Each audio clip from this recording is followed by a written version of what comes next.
Hey Tessa, it's been a while since the last time I heard from you. Is everything good?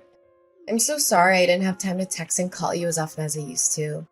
I'm a famous writer now and I've been swamped with interviews and book signings. Ugh. I hope you didn't take it too personal and forgive my carelessness. Hi Heather. Yes, things are going well, as usual. In fact, nothing much has changed since the last time I moved out of the house, actually.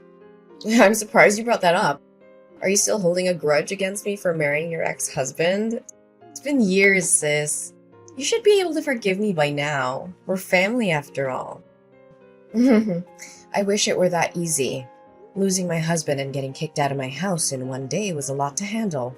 As a matter of fact, I still haven't fully processed everything that happened, and I still feel the pain when I think about it. I know, sis, but how can you save a marriage that was no longer working anymore?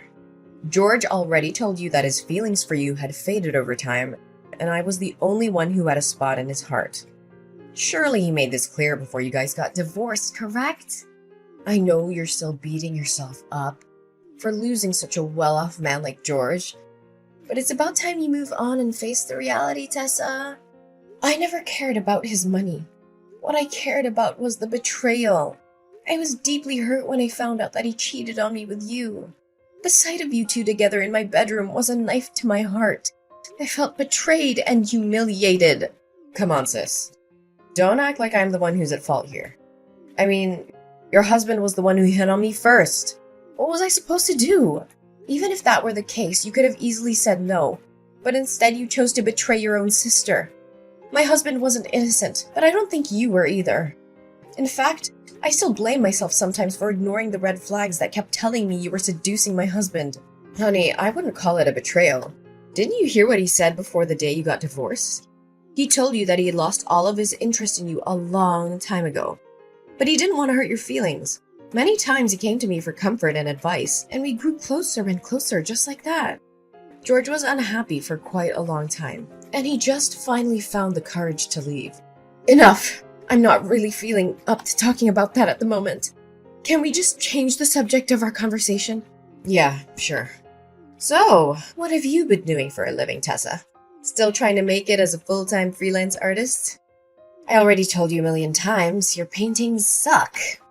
No one wants to buy them. They're so bad, you could lay them on the floor and people would mistake them for doormats.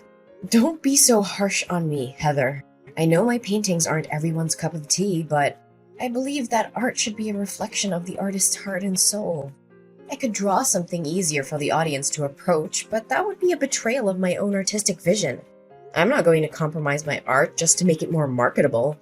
I know that there are people out there who'll appreciate my work for what it is. Whatever your stupid belief is the reason why you're still living in poverty. For me, money comes first, and it's all about creating things that people will like. Just look at me and my best-selling book, The Power of Marriage. Sold over 200,000 copies and generated more than $1.6 million last year. Can you believe it?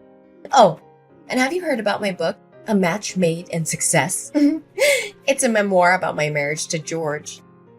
And it was just published last month. It's already sold a couple of thousand copies, and I'm really excited about it. Yes, I've heard about those books. And you've also written many other famous marriage books. I just thought it's quite ironic that someone who has sabotaged other people's marriages would write about the principles for a strong and lasting relationship.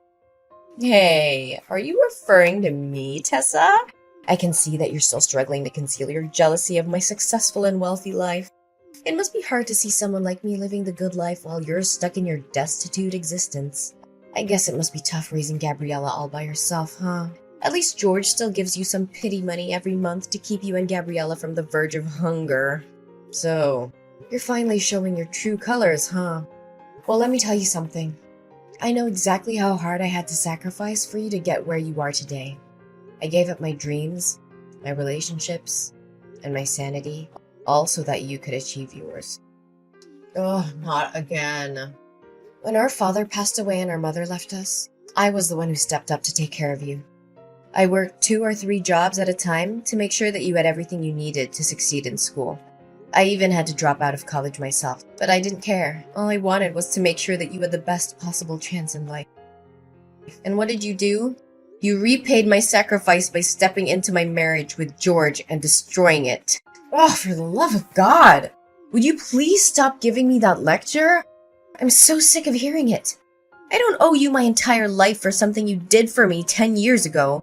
I barely even remember it, and I certainly don't appreciate you bringing it up every single time we talk. You sure are ungrateful, aren't you? Anyways, do you have free time? I just want to invite you to come over to my house and join my birthday party. It'll be fun. But don't bring Gabriella along. She would cry and ruin the party for everyone else. I don't really want to go because I have a lot of things to do. Ugh, please, your excuses are so lame. What else do you have to do all day besides painting those ridiculous pictures that belong in the trash? Think about the sake of our sisterhood and come to my house, please. It will be great fun. I can guarantee you. Okay. I guess it wouldn't harm just to attend your birthday party. We're sisters after all. I'll be there, but I'm not making any promises about how much fun I'll have. That's my sister.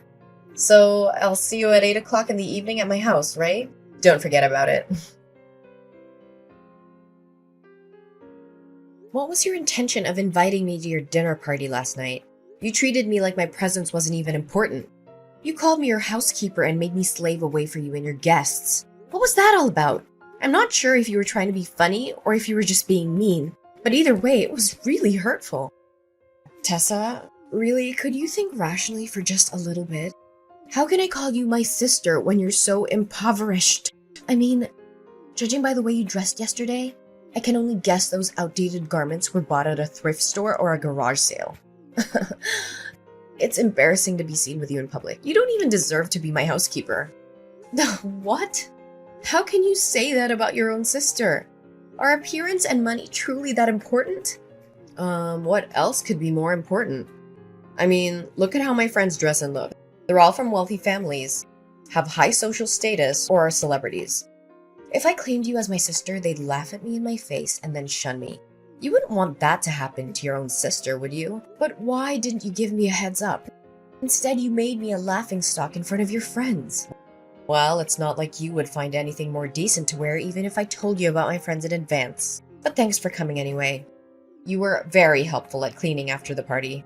I was so concerned because my current housekeeper asked for a sick leave and I couldn't find anyone better to replace her. So you called me up just so I could do the work for your housekeeper? Well, I'm not surprised by your actions anymore.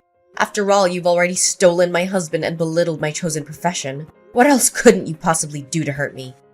One thing I'm a little concerned for you, though. Concerned for me? Why would you be concerned for me? I have everything I could ever want.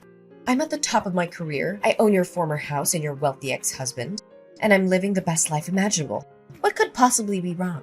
Well, I'm just interested to see how the audience will react when they find out that your marriage is not as perfect as it seems. Will they be disappointed? Will they be shocked? I can't tell for sure. What do you mean when saying that my marriage isn't perfect? We are both incredibly successful people.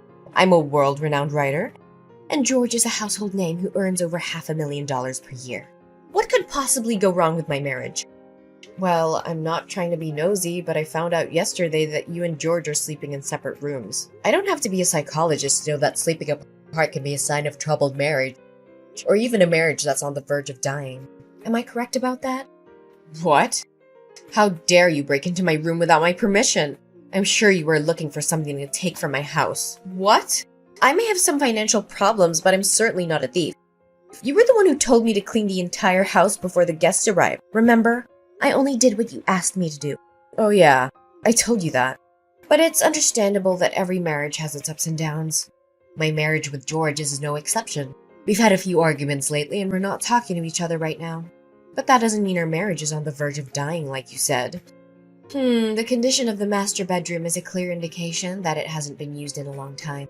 The air is stale and musty, the floor is covered with a thick layer of dust, and there are cobwebs in the corners. The windows are also smudged with dirt. Just admit it, you and George weren't sleeping together for years. Why do you have to keep pretending that you have a happy marriage? We both know that's not the case. You're not fooling anyone. It's my family business. Don't stick your nose into it.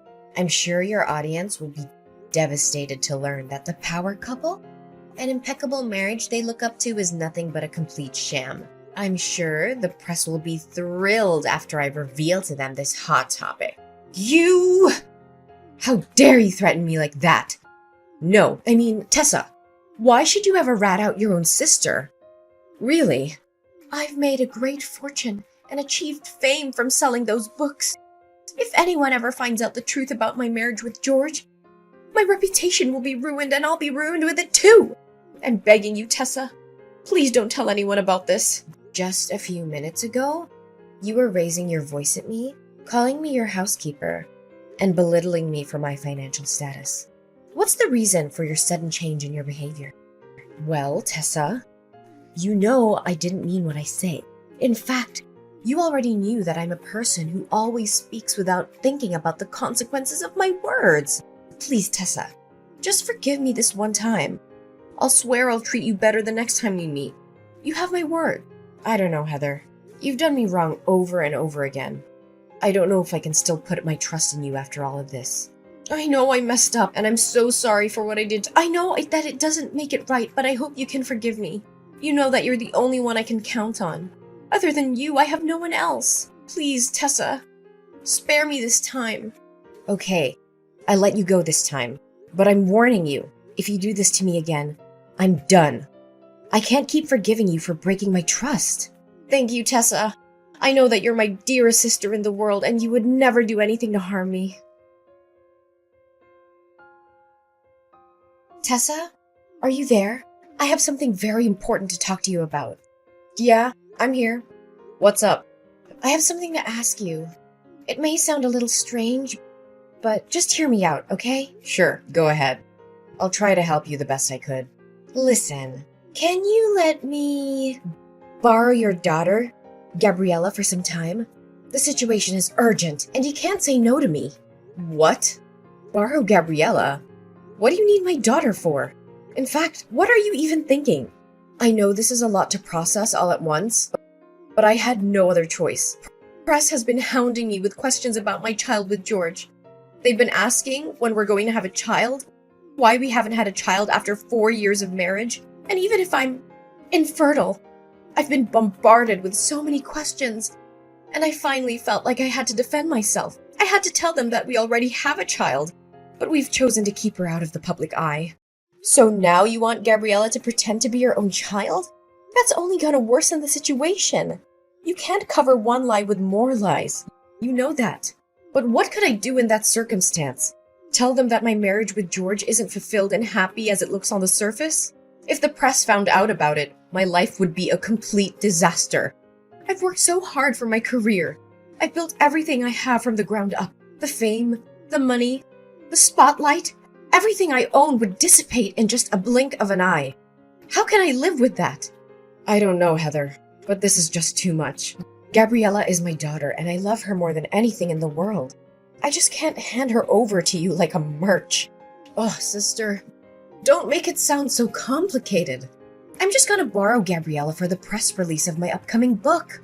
After that, I'll let her back into your arms, safe and sound. In fact, after appearing at my press release as my daughter, Gabriella will become famous just like me. With her newfound fame, she'll be able to earn a lot of money and sign contracts with large brands. This will turn you and your daughter's destitute life into something that's worth living. Don't try to bait me with money. You know that I'm not a materialistic person like you. Besides, Gabriella doesn't need the kind of fame that is based on lies. She deserves to be famous for her own merits, not because of someone else's deception. I don't want her to end up like you, living a life that is based on falsehood and manipulation. I know, but at least help me out this time. If you still consider me your sister, look, if you don't lend me a helping hand this time, my whole career and everything I put effort into will go down the drain. Do you actually have a heart to see everything I worked for get destroyed right in front of my eyes? Look, if you don't agree to my plan, then I have no reason to exist in this world anymore. What are you saying, Heather? Please don't think about doing anything stupid. You still have a whole life ahead waiting for you. Just divorce George and rebuild your happiness from scratch. You still have plenty of time. You're still young. Are you crazy? I can't give up the fame, money, and glory that I'm possessing. It's the most ridiculous thing I've ever heard. If you don't agree with my plan, it's all over. Ugh, don't break my heart into a million pieces. You know I only have you and Gabriella as my flesh and blood relatives. So you agree to do as I say? Come on, I'm only borrowing Gabriella for one day. I'll have her back to you before you know it. All I'm gonna do is introduce her to the audience and have her practice answering some questions for the press. I just need her to convince everyone that I'm her mother. I promise I won't do anything to harm her. I just need her help for one day, and then she'll be back with you. Okay then, if you insist. That's my sister. I'd like to borrow her for tomorrow morning for my press release. It starts at 9 a.m., so I'll come to your house at 8 a.m. to pick her up. You know, this press release is for my new book, The Parenting Journey, a roadmap for raising happy, healthy children. I know the audience will love it, especially when I introduce my own child, who I'll claim to be the source of my inspiration. This is so wrong, Heather. I feel like you're lying to the audience, especially your fans. Honestly, my biggest advice for you at this very moment is to stop before it's too late. I know. Just help me this one time and I'll promise I'll never ask anything from you ever again. Fine. I'll help you this time, but please don't do anything out of line. Heather, where are you and Gabriella? I've been waiting for you the whole day. You said you were going to return Gabriella to me by 1 p.m. Didn't you receive my innumerous texts and calls? I'm sorry, Tessa, but Gabriella is staying with me. She's such a bright kid, and the audience fell in love with her immediately. Did you know that just today, my new book has sold a couple of thousand copies? It's thanks to Gabriella. Tessa, I think I'm going to keep her around. Will you let her stay with me? No! She's my daughter. How can I let you keep her? Oh, come on, Tessa. Do you honestly think that you're giving her the life she deserves with your scanty income? I, on the other hand, have a solid financial footing that I can guarantee you that I'll take a better care of her than you ever did. I promise Gabriella will be showered with fame and money when she's become my child. There's no way she's gonna agree with your stupid idea. She knows very well that I'm her mom and she will insist on coming back to my arms. Oh, Heather, she's a 2-year-old kid. She can't decide for herself. Besides, I'm already at the airport. Me and my husband and Gabriella are heading to another country where you can't find me. Don't worry. I'll send you a couple of pictures of your daughter every now and then. Your child will be a great tool for me to earn even more money. I knew you would do something like this. You know? What do you know about? Look, I overheard the conversation between you and George. You saw how the audience reacted to Gabriella, and you decided to exploit her for your own gain. You only wanted to use her as a tool to further promote the image of a perfect family that you're crafting.